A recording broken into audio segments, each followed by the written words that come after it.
Hey y'all, welcome back. How's it going? It's Mia, and today we are discussing episode 7 of House of the Dragon. Wow, these just keep on getting better and better, and I almost wish that this episode or this season was 12 episodes or almost 20 episodes. I would accept that for House of the Dragon because it just seems like there's so much.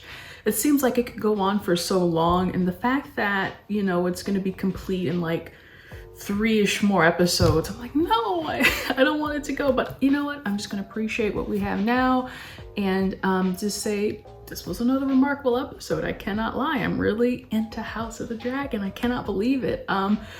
Minus the fact that I couldn't see a darn thing in the first half of the episode. I saw a meme about that and I was like, oh, it can't be that bad. I know Game of Thrones season 8 had some really dark scenes in them. This one, they were like, yeah, we could do that again. You don't want to see the episode?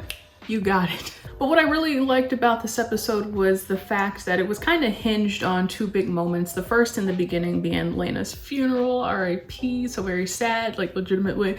And then the second one being this big stir that happens in the Great Hall, and you know, everyone is kind of, I guess, at odds with one another, right? This is like, I keep saying we're seeing these inciting incidents and like, oh, this is really it, we're starting to see it pick up now, and I'm like, we're just in the thick of it. We really are in the thick of it. And it had me thinking though, because while we were just seeing everyone talk their heads off and pointing fingers and he did this and she did that, I think what was interesting was that I'm like watching like, okay, I'm hanging on to every word. I don't know what's gonna happen next, but I'm like, who's gonna defuse this bomb? Who is going to, you know, say, hey, cut that out? And I mean, yeah, clearly it's like King Viserys, he is the king. He needs to step up and do his duty. And just more and more to me, I've been seeing how much of like, yeah, he's not really doing his best job as the king. He can't even control his family. How can he control a kingdom? I guess kind of the good thing is though that this series is so focused on what's going on within the family and the civil war within the family, or at least for right now, it kind of closes itself out to some of the things going on in Westeros altogether. So compared to Game of Thrones, right, there's just so much happening all the time. And yes, that's true, and I've said this before, but within House of the Dragon, it's all within the family. So I don't know, this is me going on a tangent, I don't know if we will see more external events happen that the king has to handle. I don't know. I think the big point that I was trying to make as I kind of get off track was the fact that, you know, Viserys, I think, he just needs to step up more. And I was like, well, what could he have done in this? You know, he did make threats at the end, you know, I'll have your tongues cut out if you talk about the legitimacy of my daughter's children. But I think he could have done something way earlier, because the whole time he'd just been avoiding it. He'd just been turning his back, saying, nah, it's not, you know, he should have done something earlier. I don't know what, he's the king, make something up. But yeah, things got really explosive in this episode. And another thing that I was thinking about was the scene with the children, because that is what sparks the whole debate in the hall in the first place. It's quite interesting, right? The kids kind of get into this shouting match about, you know, your father is this, I stole your mother's dragon, that, yeah, you know, kids are gonna be kids.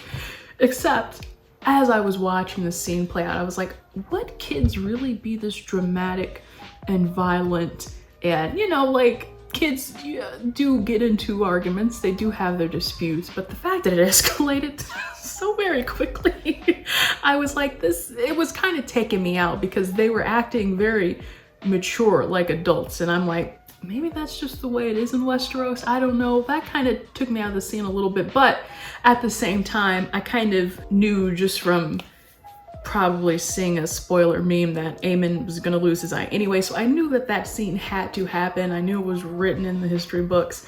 That just kind of took me out. But I must say, at the same time, yes, because it is part of this canon, or however they're shaping the canon, I do like that this scene shows how this next generation is at odds as well. You know, it's like they couldn't just make peace, you know, it wasn't just with Rhaenyra and on Alicent's level. Now it's like the next generation too are fighting amongst themselves and just causing this to be an even bigger mess. So it seems like it is like Rhaenyra's children and Laena and Daemon's children against so many names, against as of right now, Alicent's children and the king's. So it does begin to show like who is on whose side. And actually, speaking of who's on whose side, there was a particular scene like back in the hall where Alicent grabs the dagger and then she kind of slices, I believe she slices Rhaenyra's forearm. And there's this whole thing where Alicent steps back and she's got Sir Cole on her side, and then Rhaenyra's got like Daemon, and I think Corlys was also on her side. So that just kind of reminded me of, I hate to be that guy, Captain America Civil War, where they're at the airport and you see lined up everyone on Team Cap's side and then everyone lined up on Team Iron Man's side. So I just kind of like that. It showed the division. If you needed it spelled out for you, there it is. So yeah, blood was drawn, and for me, I was like, okay, for Alicent, this is the no turning back point, because not only did her son lose an eye, but it was kind of like, Viserys didn't even take her side with it. It was like, oh, darn you, son, don't get into shenanigans again. And so I'm sure for Alicent, it feels like it's kind of her against the world, right? Like, the king won't even take his own son's side, his own wife's side, because he's too busy protecting Rhaenyra, just as he always does. And, whatever Otto had been whispering in her ear, now it's really like a self-fulfilling prophecy. She's seeing it unfold before her very eyes. And I was just gonna note as well, seeing how distant it does feel that the king is from his sons that, he has with Alicent. It's like Aegon and Aemon and Helena may as well be his grandchildren or his nieces and nephews. It's like, I don't know, what do I expect him to do? Those are his children, but at the same time, I don't know, he just keeps them so distant. And so it really, I'm sure, feels like Alicent only has Otto on her side and Cole, and we'll see a few others as well, Larys. But speaking of Otto, he is the Hand again. By the way, that really shocked me, and I don't know, I think I'm more mad at the king this time because I'm like, dude, how dumb can you be? I first said that though when he was speaking to Daemon and he was like, hey Daemon, don't you want to come back to my court and be, another guy, another right-hand man? And I'm like, Viserys, don't you learn anything? Like literally, how many times has Daemon betrayed you? It's like Thor and Loki. How many times are you gonna let that guy betray you? Maybe Daemon has matured a teensy weeny bit, but I can only see him, if he were to be in the king's court, running amok, doing his own thing. So I'm like, how stupid can you be? And then to bring back Otto as the Hand, I'm like, okay, you shut out Otto because you thought he had too much bias. And then when Lionel wanted to quit because he had too much bias and all the things that are going on, you were like, no, don't leave Lionel. So I don't know where his thinking is at. Just so dumb, but what a great character, if I do say. I like getting angry at characters. Yeah, back to Otto. He's got it made. I think as we saw in the episode 8 preview, things are kind of going his way. And then not only that, like I said, they do have Larys on their team as well. Larys Strong. Absolute mad lad that guy is, like I said. And I think I am a little bit excited to see what Alicent is gonna do if she wants to use her Larys card. As much as I am Team Rhaenyra and I don't want anything bad to happen, I am also interested in seeing what he gets up to, just because that guy is absolutely nuts. So as I see it, with all this going on now, it looks like Rhaenyra is gonna have to play offensively. She can't just sit back in the sidelines now. And I think now that she's married to Daemon, he's not gonna let that happen. Like at the end, he was talking about she needs to be powerful, she needs to step it up. And so I think if anything, even if Rhaenyra didn't want to draw blood or wreak havoc or anything like that, she's gonna have to now that she's playing against someone so forceful as Alicent. But at least the good thing is that, Rhaenyra got Daemon in the end. Isn't that great? He had to lose a couple of wives in the process, but at least they're happy now. I just like watching their kids on the sideline. It's just like they're just dragged into this. I don't know how they feel about it, but poor them. But I do think what will be interesting now that we have fire, not fire and water, you know, they might be up to some Bonnie and Clyde stuff. Like, I wouldn't count them out just because Rhaenyra has been kind of cool and tried to keep up appearances this whole time. I think Daemon is gonna bring something out of her, and I am interested to see that. Also, speaking of Team Rhaenyra, Laenor. Oh my goodness. First of all, wasn't he such a sweetheart for like stepping up to the plate and being like, you need a husband? I thought that was very noble of him.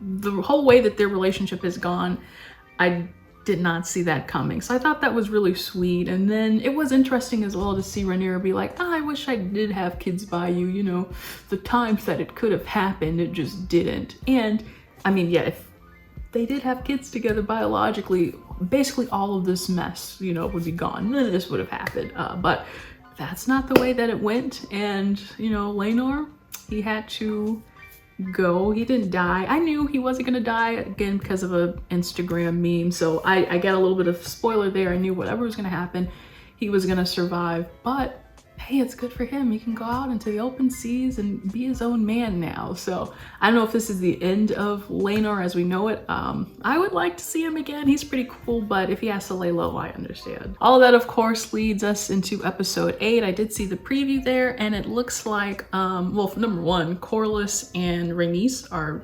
childless, technically. Their children are not there. And Corlys, it looks like he gets hurt in battle, and so now it's like, who is going to take over Driftmark or Driftwood or both?